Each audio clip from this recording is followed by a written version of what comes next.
So how did you discover this? What's been your path that's got you into something that is quite Cookie. out there? It's a bit unusual, isn't it? Yeah.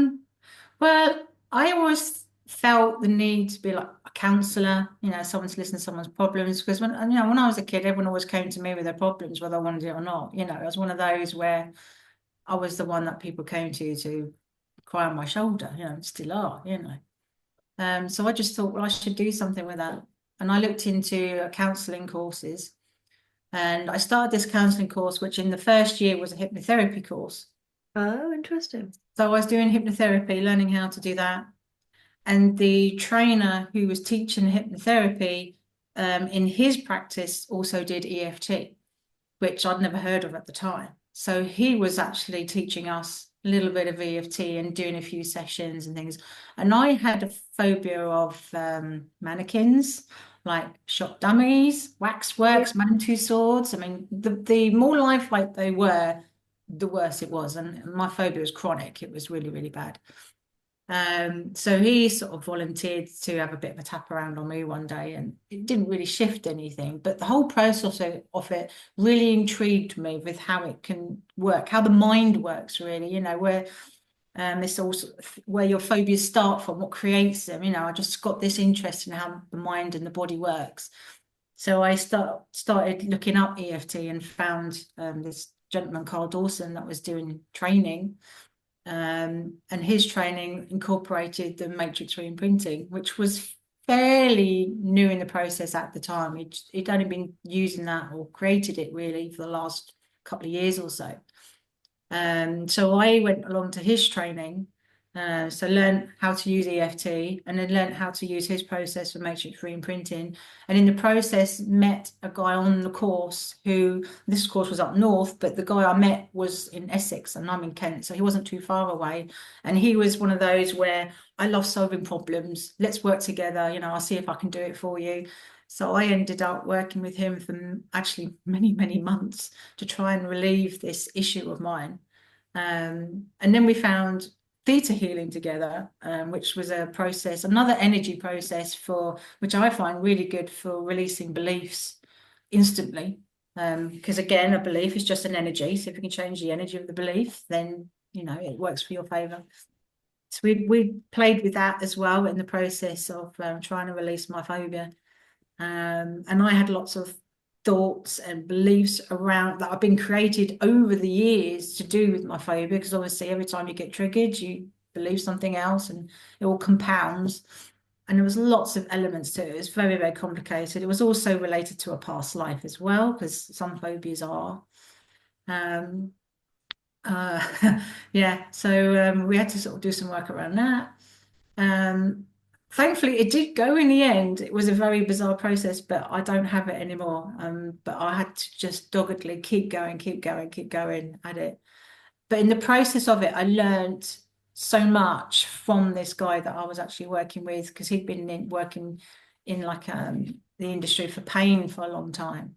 And he was using EFT and matrix and this theta healing to help people through their pain, because pain can be linked emotionally as well, 95% of the time. It's not necessarily just, oh, my leg hurts and it's just playing up.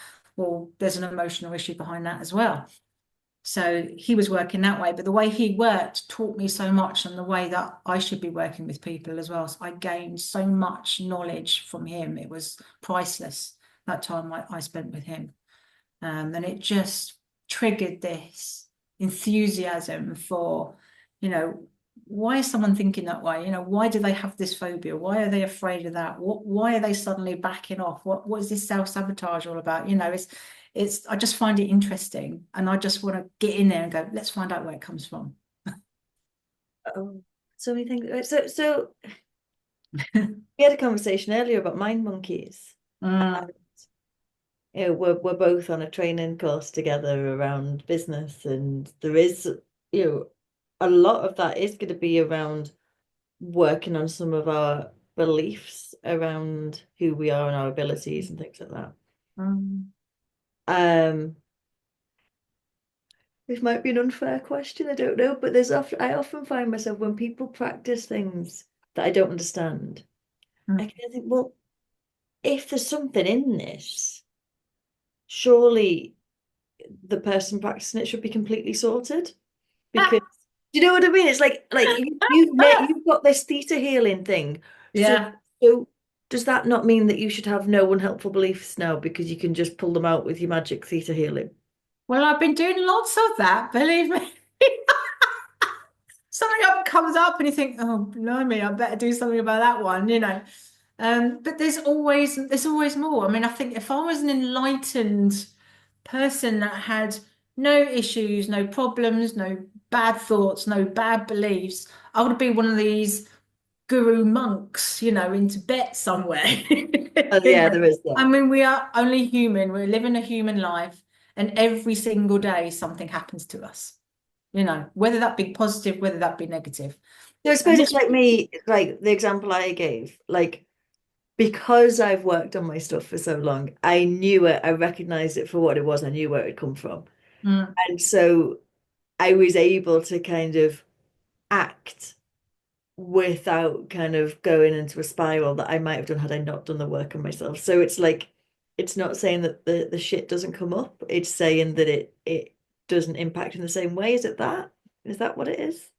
um, I think if you've got the mindset to say, I recognize this has come up for me, it's okay, and you can rationalize it and find the answer behind it, then it's a great tool to be able to do.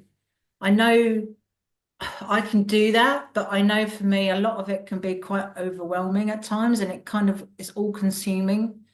And in moments like that, you just need someone just to let it go, And it's And you easy to do can't for other rush. people. It's a lot easier to do for other people. When you're in your own rubbish, it's very difficult to go, no, why am I thinking that way? And where does that come from? I mean, I have done it, believe me, I did do it. I went into complete overwhelm over something just before Christmas. I was working with another business coach one-to-one, and stuff around working the business, being in therapy and stuff. I knew something was coming up for me again from like a past life because I could feel the energy of it. I knew nothing had happened in this lifetime for me to go, it's like dangerous to be a therapist, dangerous to be in this sort of industry. And I could feel that energy, and I knew it wasn't coming from anything that's happened to me in this lifetime because that's never happened to me. But I, inside me, knew this is coming from way back somewhere. And I was very much, "Yeah, what do I do?" And I could feel it all. But I sat myself down one day. I literally just went, okay, just quieten the mind, sit down quietly. I have the tools, I can do this. What do I need to do? And because of the theta healing, which connects me spiritually to my spirit guides and my spirit team, I could just close my eyes and go there and say, where's this coming from? And I've got an image in my head of being like a healer back in like the witch trial days. Mm. It was a really Dangerous. horrible energy. So I worked using like the matrix on myself back then to get her into a better position, to get her to understand what was going on and actually the truth of it all and where life is now. So get her into a better place. And then I again just sent that healing to her and all through my timeline backwards and forwards. And I tell you, the relief I got from that, having done that, and that took me probably shorter than what I've just done with you. That was probably because I'm doing it myself, I can do it quite speedy. 5, 10 minutes tops, shall we say. And I opened my eyes out of that, and the energy was just so much different. I was just a lot calmer, and the pressure had gone. And I just thought, thank God for that, because it was overwhelming, and it had The just. cynic in me would go, past lives, not sure Mm, about that. But in a way, does it matter whether there is such a thing as past lives? Because something happened, you did something with that thing and you shifted something. Even mm, if you made the entire thing up, something shifted. mhm. I can question it sometimes. I do.